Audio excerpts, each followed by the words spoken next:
Vous voulez partir une chicane dans un groupe de cyclistes, juste à dire le mot frein à disque. Ça divise les cyclistes encore plus que la politique. On a récemment vu à Paris une manifestation monstre pour l'abolition des freins à disque par des groupes de pression. Ok, celle-là, c'est une passe.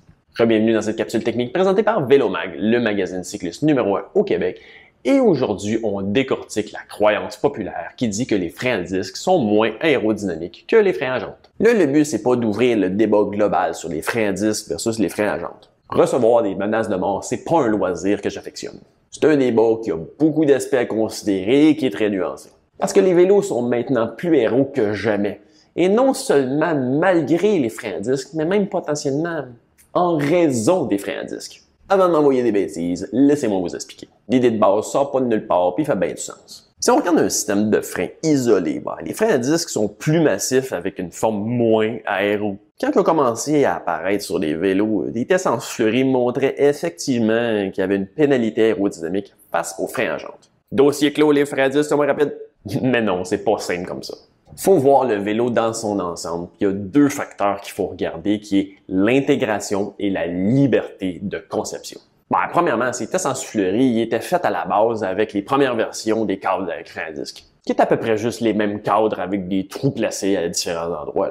Maintenant, l'aérodynamisme des fourches et l'intégration des gaines est vraiment meilleure.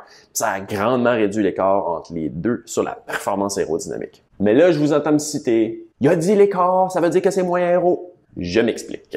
Ce qui fait que les vélos avec les freins à disque sont plus aéros aujourd'hui, c'est pas à cause du frein en lui-même, mais à cause de la liberté que ça donne au niveau du design, des cadres et des roues. Pour les roues, le fait d'être capable d'optimiser la forme de la jante sans avoir la restriction d'y insérer une bande de freinage, ça optimise beaucoup l'aérodynamisme. Moins de résistance aérodynamique puis aussi plus stable dans les vents latéraux. Aussi, vous avez juste à regarder les récents cadres pour voir que l'espace entre la fourche puis le pneu a beaucoup augmenté depuis l'apparition des freins à disque.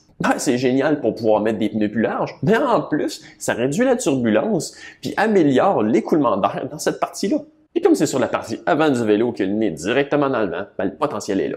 Donc non, l'argument que les freins à disque sont moins aéros, présentement, c'est pas un argument qui tient la route. C'est pas mal plus complexe que ça. En fait, je me rétracte. Les freins à disque sont effectivement moins aéros, mais les vélos avec des freins à disque sont plus aéros. Donc ça dépend si vous roulez un vélo ou un frein tout seul. Mais blague à part, on peut pas dire que d'un côté aérodynamisme, un est supérieur à l'autre. Ça dépend de plein d'autres facteurs, ce qui fait qu'au bout de tout ça, l'argument n'a pas vraiment de poids. Si vous voulez discuter ou débattre des freins à disque versus les freins à jantes, vous pouvez le faire dans les commentaires. Toujours une discussion qui peut être intéressante à avoir si on garde ça ouvert, nuancé et civilisé.